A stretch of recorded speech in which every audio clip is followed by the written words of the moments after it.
Saudações alunos, sou o professor Marcos Acamini da matéria de processo penal e hoje falaremos sobre o recurso em sentido estrito, também conhecido como rese. Ele está previsto no artigo 581 do Código de Processo Penal e nas normas seguintes. Então, primeiro, nós temos que verificar que o cabimento do recurso em sentido estrito está num rol taxativo do artigo 581. Tudo bem? Leiam o código, vejam as hipóteses nos incisos. Porém, hoje nós falaremos especificadamente sobre cada inciso e alguns foram revogados tacitamente, outro foi revogado expressamente. Sobre o prazo para a interposição, conforme o artigo 586 do Código de Processo Penal, será de 5 dias. Então, para se interpor o recurso em sentido estrito, nós temos um prazo de 5 dias, iguais à da apelação, conforme o artigo 593 do Código de Processo Penal. Já as razões, eles têm um prazo diferente. De acordo com o artigo 588 do Código de Processo Penal, as razões serão apresentadas no prazo de 2 dias. Vamos verificar um a um cada inciso do artigo 581. A doutrina majoritária diz que é um rol taxativo, porém existe a jurisprudência que diz que o rol ele pode ser extensivo, não analógico. Vou colocar aqui o julgado para vocês que fala que o rol ele pode ser extensivo. Inciso 1.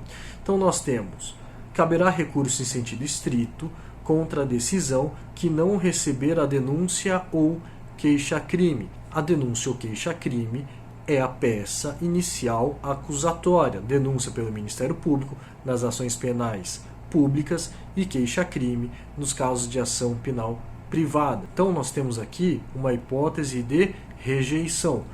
Quando será rejeitada a denúncia ou queixa-crime? Artigo 395 do Código de Processo Penal, se ela for inepta, ou seja, não preencher os requisitos do artigo 41 do CPP, se faltar pressuposto processual ou condição da ação, ou se faltar justa causa. Nestes casos, então, se for inepta, faltar pressuposto processual, faltar condição da ação ou faltar justa causa, a denúncia ou queixa-crime será rejeitada.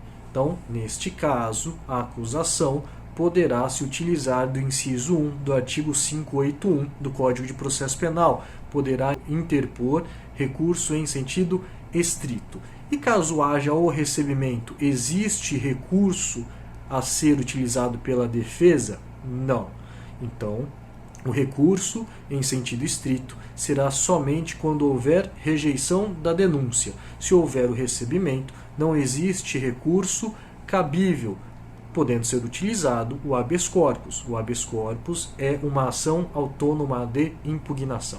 Já o inciso 2 fala que será utilizado o recurso em sentido estrito contra a decisão que concluir pela incompetência do juízo. Então, neste caso, o juiz de ofício ele vai se dizer incompetente para julgar aquele fato. Por exemplo, se estiver uma denúncia em andamento na vara do tribunal do júri e o juiz verificar que não é caso de crime doloso contra a vida e ele desclassifica com fundamento no artigo 419 do Código de Processo Penal e remete ao juiz competente. Então, o inciso 2 é sobre essa decisão que o juiz de ofício se declara incompetente para julgar aquele processo. Se o inciso 2 é sobre a decisão que o juiz de ofício, ou seja, ele próprio declara que é incompetente para julgar aquele processo, o inciso 3 vai falar o seguinte: será interposto contra a decisão que julgar procedente as exceções, salvo a de suspeição. Então, isso quer dizer que, se uma das partes verificar que há o caso de incompetência do juízo, de litispendência, de legitimidade da parte ou de coisa julgada, da decisão procedente é cabível recurso em sentido estrito, o rese. Então, se elas forem procedentes. E se elas forem improcedentes? Não há recurso cabível, sendo possível a impetração de habeas corpus. Tomem cuidado, fala que salvo a suspeição. Então, caso o juiz se declare suspeito, não há nenhum recurso a ser utilizado. Não será utilizado o rese. Inciso 4. Será cabível o recurso em sentido estrito contra a decisão que pronunciar o réu. Lembrem-se do procedimento especial do Tribunal do Júri. Nós temos a primeira fase, chamada de iudicium accusationis, ou juízo de acusação, ou ainda de instrução preliminar. O juiz vai ou pronunciar, impronunciar, absolver sumariamente ou desclassificar. Artigos 413, 414, 415 e 419. Nós estamos falando aqui do artigo 413. Caso o réu seja pronunciado, a sua defesa poderá interpor o recurso em sentido estrito, conforme o inciso 4 do artigo 581 do Código de Processo Penal. Também será cabível o rese contra a decisão que conceder, negar, arbitrar, cassar ou julgar inidônea a fiança, indeferir o requerimento de prisão preventiva ou revogá-la, conceder liberdade provisória ou relaxar a prisão em flagrante. Então nós temos aqui as questões sobre fiança. Então, se concede a fiança, se nega a fiança, se arbitra, ou seja, determina a fiança, ou se caça a fiança. Caçar a fiança quer dizer quando o juiz concede uma fiança, porém, para um crime inafiançável. Então, ele caça essa fiança. Então, nestes casos, será possível o rese. E também se indeferir o requerimento de prisão preventiva ou revogar a prisão preventiva, se conceder a liberdade provisória ou se relaxa a prisão em flagrante. Ou seja, será possível o rese quando for uma decisão favorável à liberdade do réu. Então, se indefere o requerimento de prisão preventiva, se revoga a prisão preventiva, se concede liberdade provisória ou se relaxa a prisão em flagrante. Sempre quando for favorável à liberdade do réu, é possível recurso em sentido estrito pela acusação. Agora, se for desfavorável à liberdade do réu, se for imposta uma prisão em flagrante, não existe recurso cabível, sendo, portanto, a impetração do habeas corpus a solução cabível. O inciso 6 foi revogado, conforme a tabela que eu coloquei na tela para vocês. O inciso 7 é possível o rese contra a decisão que julgue quebrada a fiança ou perdido o seu valor. O quebramento da fiança significa a perda da metade do valor em razão de descumprimento das medidas impostas pelo juízo. O perdimento da fiança ocorre após o trânsito em julgado daquele processo e o réu ele não se apresenta para cumprir a pena. Então ele perderá na integralidade todo o valor depositado em fiança. O inciso 8 será a decisão que reconhece a prescrição ou que julga a extinta punibilidade no processo de conhecimento. Então, caso durante o processo houver o reconhecimento de extinção de punibilidade ou a prescrição, de acordo com o artigo 107 do Código Penal, então nós teremos a acusação podendo se utilizar do rese. O inciso 10, contra a decisão do juiz de primeiro grau que conceder ou negar a ordem de habeas corpus. Então vemos que o rese ele é cabível apenas às decisões do juiz de primeiro grau. O juiz de primeiro grau ele pode julgar um habeas corpus quando a autoridade coatora for um delegado ou um particular.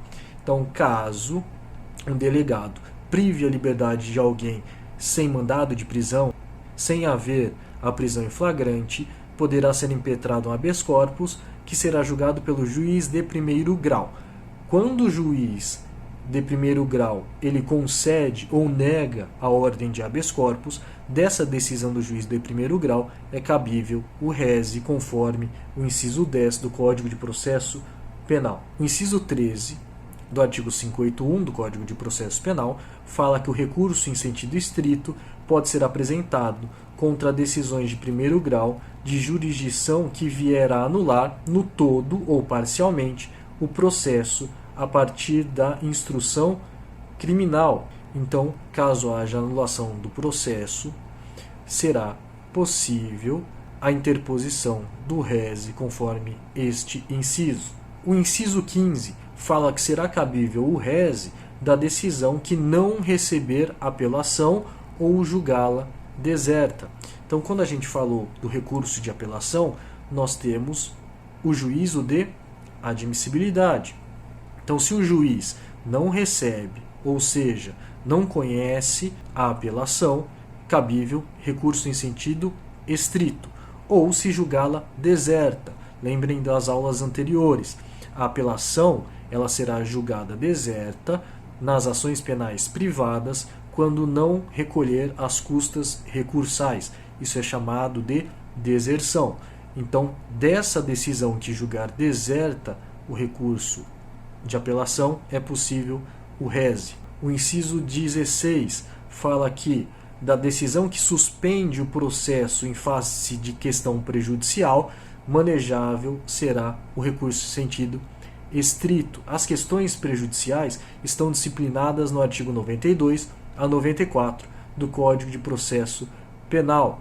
Deem lá uma olhada. Dessa suspensão é cabível o rese. Será adequado também o recurso em sentido estrito contra a decisão que julgar o incidente de falsidade documental. Portanto, havendo dúvida sobre a falsidade de documento nos autos, instaura-se o respectivo incidente, ou seja, da decisão exarada no procedimento incidental, declarando ou não a sua falsidade, cabe o rese conforme o inciso 18 do Código de Processo Penal.